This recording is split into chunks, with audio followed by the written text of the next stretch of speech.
Welcome to an episode of Barman Saturdays, and this week I decided to take a look at Christmas Carol, the movie.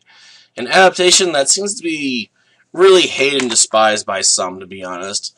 And to be fair, I do understand some of the reasons why it's hated, though I have to be upfront, I don't know if I have a superior or inferior copy of this film, because there's a lot of live action bits that were in this film when it was originally released.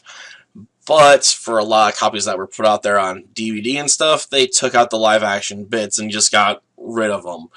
So that's the adaptation I have. So it's just the hand-drawn, animated version I have. So any of the live action bits and pieces that were in there originally, like introducing the film and how this is a different telling of the story and whatnot, have been cut out of it. Which means I don't know if it's a superior version because I don't have, this weird, combining of, live action and hand-drawn animation put together, which I think would be really awkward, or an inferior version because there's scenes that have been cut out of the film that probably would have filled in some gaps or been there for some of the usual scenes you'd expect in an adaptation, like Scrooge getting back together with his nephew and whatnot. And since I have to judge on what I have, I just honestly don't know what to think of the film because, there's bits and pieces that should be in there, or you'd expect to be in there, that just aren't. So I don't know if it's better off the way it is or worse off. I'd have to get another version of the film that actually has the live action bits in it to probably make that judgment call, for sure. But yeah, that is a bit annoying if you get this film and it's missing the live action bits because you're not sure, what all was in there unless you look it up or try to dig into it. And I'm not going to spend a bunch of time trying to figure out what scenes I'm missing and what scenes, just were never there to begin with. But what really upsets some people with this film is it really changes up some scenes, like their order or their importance. We'll start off with the order bit, because it's a lot more obvious, because they do this pretty early on in the film where they have Bob Marley show up at his workplace to start haunting Scrooge and tell him, he's going to be visited by 3 ghosts, which doesn't bug me much because, quite frankly, it's still conveying the same meaning, so even if it's in a different spot, it just doesn't matter that much to me. But for some people, this change in order, can really get on their nerves, because they're expecting a more straight adaptation. But to be fair, like I said, in the live action bits near the start, from what I've been told, they actually tell you, this is a slightly different telling of the story, which is a lot more obvious considering they place a real emphasis on Scrooge's past lover. She actually has basically her own subplot in this movie, so you spend quite a bit of time with her, when you're not following Scrooge and his hauntings, which is definitely different, putting an emphasis on, Scrooge's past love life and having him get together back with his lover at the end of the film is definitely a different take. And I can see why this would really get on people's nerves if, if you're more of a purist when it comes to your adaptations. To be honest, it doesn't bug me that much, and I'd argue that's a good idea to do something like that, because it gives the film something of a unique flavor of its own, since it actually would stand out from the sea of adaptations that are much more straightforward, but how they take the film apart. So yeah, it's not a difference that hurts the film in my opinion. Another thing you'll notice with this film that's different is that Scrooge is definitely a lot younger. I'd say he's in like his early 30s. Not early 30s, late 30s, like early 40s.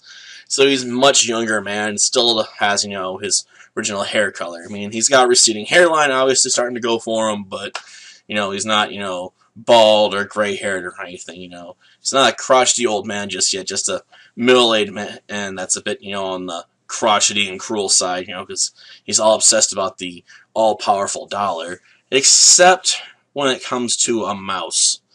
For some reason, he's friends with a mouse that, lives in his store.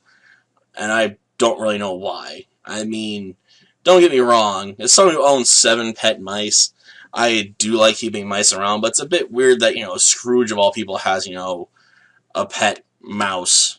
And he's, like, embarrassed to even be seen with the mouse at the start of the film, because he's actually, like, leaning over his shoulders, like his crotchet, watching me interact with this mouse. Like, gotta look over my shoulder, make sure he's not looking. Is he watching me? Like, no? Okay, here, mouse, you can have a little bit of cheese. This is a fair day's wages, right? You know, because you're my partner. You know, you're my assistant. Like, how is a mouse your assistant? Does bringing a small mouse bring you joy or something? And if that's true, why wouldn't you try to bring joy to your fellow man? Why are you so hateful towards people while kind to a mouse? I mean, I suppose you can argue other adaptations show Scrooge with a pet. You know, we had one earlier where he had a pet dog named Debit. And with the Barbie adaptation, she had a pet cat whose name I can't remember right now, and I just don't care. I mean, like I said, that adaptation was okay, more of a lighthearted version of Scrooge. But with this version, I mean, honestly, with all the bits and pieces they have, missing it really hurts it.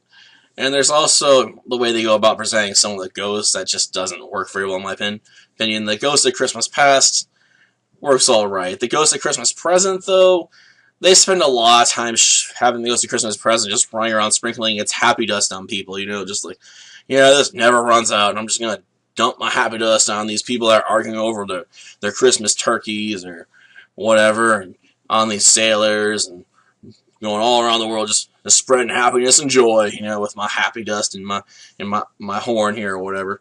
Like, why are you spending so much time, you know, showing us how you're making other people happy? You know, shouldn't you be showing him, you know, what's happening to people around him, like, you know, Cratchit's family, stuff like that, or his nephew, and how everyone gets along when he's not around, and how miserable Cratchit's family is because they just don't have enough money, and, you know, their son and all that stuff. Like, why are you wasting time, you know, all over the place?